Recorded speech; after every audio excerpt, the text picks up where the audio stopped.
नमस्कार छात्रों।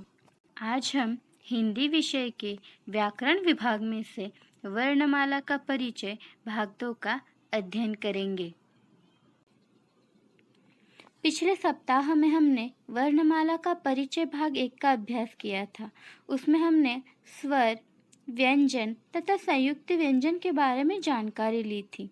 आज हम अनुस्वार, चंद्र बिंदु, विसर्ग, संयुक्ताक्षर, नुक्ता तथा अर्धचंद्र इनके बारे में जानकारी लेंगे, इनका अभ्यास करेंगे।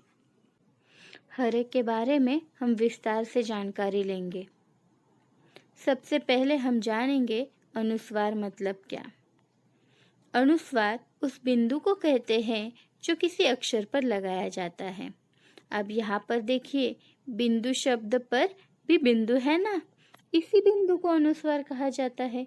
अगर यह बिंदु न होता तो इस शब्द का उच्चारण कैसे होता? इस शब्द का उच्चारण होता बिदु। यह बिंदु है, इसलिए शब्द का उच्चारण हुआ बिंदु। मतलब अनुस्वार से उस शब्द का उच्चारण बदल जाता है।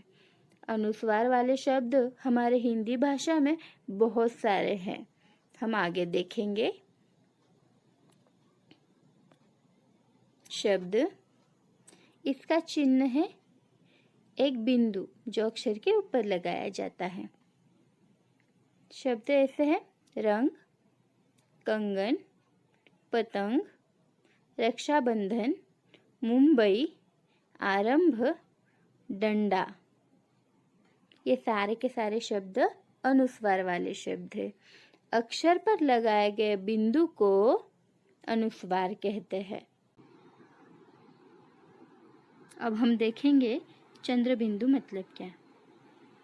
कुछ अक्षरों पर आधा चंद्र और उसमें बिंदु ऐसा चिन्ह लगाया जाता है, इसे चंद्र बिंदु कहते हैं। इनके शब्द हम देखेंगे। आधा चंद्र और उसमें बिंदु, यह इसका चिन्ह है। शब्द इस प्रकार है: चांद, सूंड, दांत, हंसना, पांच, मुंह, आंख।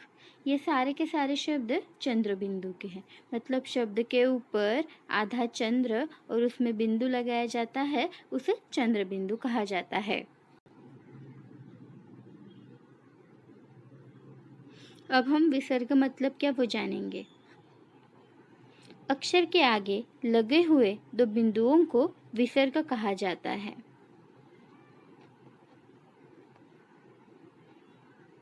इसका चिन्ह है एक के नीचे एक, ऐसे दो बिंदु जो अक्षर के आगे लगाया जाता है। विसर्ग वाले शब्दों का उच्चारण करते समय उसमें ह का उच्चार होता है, जैसे कि नमः, प्रातः, निःसंदेह, अतः, संभवतः, मूलतः, अंततः। संयुक्ताक्षर मतलब क्या वो हम जानेंगे। यदि किसी व्यंजन का स्वर हटाकर उसे अगले वाले व्यंजन से जोड़ दिया जाए तो संयुक्ताक्षर बनते हैं, जैसे कि हम शब्दों के द्वारा जानेंगे। शब्द इस प्रकार है: मक्खी, बिल्ली, न्यारी, पृथ्वी, स्कूल, किस्मत, धक्का। ये सारे के सारे संयुक्त अक्षर वाले शब्द हैं। जैसे कि पहले शब्द में देखिए, क आधा है ना, क आधा लिखा है, उसके आगे अ का उच्चारण था, अ स्वर, जैसे कि अ, आ, ई, ये जो स्वर हमने सीखे थे वो स्वर थे। मतलब व्यंजन के आगे स्वर जोड़ दिए जाते हैं ना। तो क के आगे अ का उच्चारण था, तो अ स्वर को हटाकर अगला वाला व्यंजन कौन सा है? ख है ना। तो क इस व्यंजन को ख इस व्यंजन के साथ जोड़ दिया गया है, इसलिए ये संयुक्ताक्षर बना है। नुक्ता, हिंदी में कुछ शब्द अरबी और फारसी भाषा से आए हैं। उचित उच्चारण के लिए ऐसे शब्दों में कुछ अक्षरों के नीचे बिंदी लगाई जाती है, इसे नुक्ता कहते हैं। ऐसे शब्दों का उच्चारण करते समय गले पर जोर दिया जाता है। शब्द देखेंगे हम, नुक्ते वाले शब्द: बर्फ, दफ्तर, फर्श, सफर, फरियाद, मुफ्त, गिरफ्तार। अनुस्वार में शब्द के ऊपर बिंदु लगाया जाता है तो नुक्ते में शब्द के नीचे बिंदु लगाया जाता है। अर्धचंद्र।